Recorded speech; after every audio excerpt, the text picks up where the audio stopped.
हाँ जी, this is calculative question, but yes आसान। ऐसे कैलकुलेटिव सवालों को आपको लास्ट में रखना चाहिए। कोऑर्डिनेट ज्योमेट्री का एक और, कोऑर्डिनेट ज्योमेट्री से सवाल दिख रहे हैं, पी एंड सी से मुझे सवाल नहीं दिखा, प्रोबेबिलिटी का क्वेश्चन है इसमें आगे। तो लगभग पूरा पार्ट कवर किया। शॉर्टेस्ट डिस्टेंस भी होगी, वेक्टर 3D भी है और कैलकुलस भी है, मैक्सिमम मिनिमा नहीं दिखाई दे रहा है, रेट चेंज और वो सब भी नहीं दिख रहे। चलो कोई बात नहीं, कहीं ना कहीं तो पूछेंगे ही। सर ये हमें एक इलिप्स की इक्वेशन दे रखी है, this is x square upon 25 plus y square upon 16।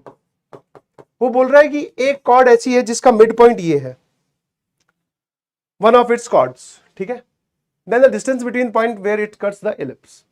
तो एक कॉर्ड आपको दे रखी है बेटा ऐसी, जिसका मिड पॉइंट कौन है, 1,2/5। ये रहा पॉइंट P, ये रहा पॉइंट Q, है ना।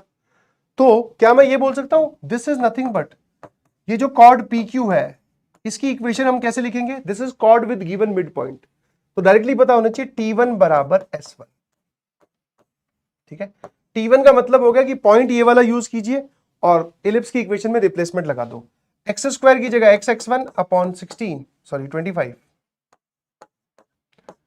प्लस वाई स्क्वायर की जगह y1, तो 2/5 अपॉन 16 माइनस 1। S1 का मतलब होता है इस पॉइंट को इस इलिप्स की इक्वेशन में रख दो, सारी टर्म्स एक तरफ लाकर। तो ये कितना हो जाएगा, so that is 1/25 plus y की जगह 2/5 पुट करोगे तो 4/25 और यहां आ जाएगा 16 माइनस 1। तो ये -1 तो कैंसिल हो गया। अब इसको आप अच्छे से सॉल्व कर लो। सर ये आ गया x/25 प्लस ये आ जाएगा सर 8 y/40 बराबर, यहां पर कितना आ जाएगा बेटा 4, 100, यहां पर 100 आ रहा है, 1/25 कॉमन ले लो, तो 1 + 1/4 इज 5/4, 1/20। कुछ कैंसिल हो रहा है शायद, मतलब मैंने PQ की इक्वेशन निकाली, समझते जाना ध्यान ध्यान से, है ना। कैंसिल क्या हो रहा है सर, 5 उड़ाए 5, 8 और 4, तो सर ये आ जाएगा 8x + 5y, 8 × 5 40 ऊपर लिखा जाएगा, तो यहां बचेगा 10। तो ये आपके पास में PQ की इक्वेशन आ गई। और सीधा सीधा जो स्टैंडर्ड बात आपको क्लास में लिखवाई जाती है, दैट इज T1 बराबर S1। कितने अर्जुना वाले मुझे अभी सुन रहे हैं और जो जानते हैं कि cord with given mid point की इक्वेशन T1 बराबर S1 होती है, यस और नो? अरे वाह। अब सर कैलकुलेशन कहां से स्टार्ट होगी,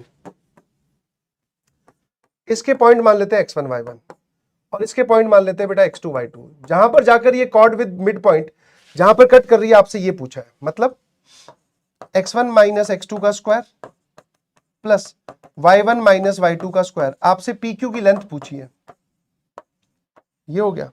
पहली एक सिंपल सी चीज दिखाई दे रही है आपको कि ये चाहे PQ हो, P हो चाहे Q हो, दोनों इस पे लाई करेंगे, तो पॉइंट x1 y1 इसको सेटिस्फाई करेगा, पॉइंट x2 y2 भी इसको सेटिस्फाई करेगा।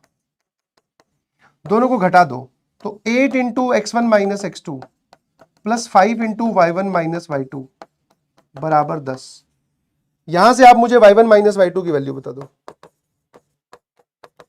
तो -8 x1 - x2/5, है ना।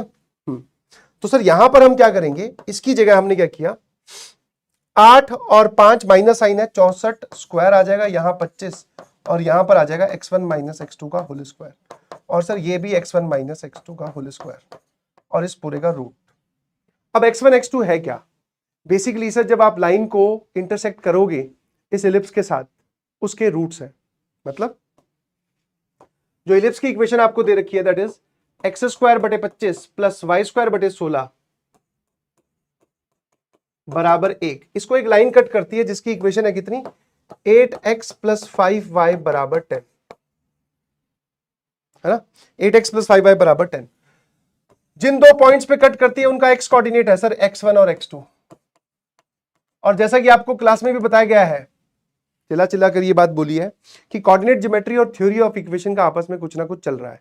तो अब हम जवाब देंगे थ्योरी ऑफ इक्वेशन से। क्या मेरी बात समझ पा रहे हो सर? हाँ, ये वाली जो लाइन है ये हम इसमें पुट कर देंगे। y की जगह आप लिख दीजिए 10 / 5, पहले 5 से डिवाइड करो तो ये कितना आ जाएगा 2 - 8/5x, ये इसमें पुट कर दो। तो सर ये आ जाएगा x²/25 प्लस 2 - 8/5, यहां पे आएगा x² बराबर 1।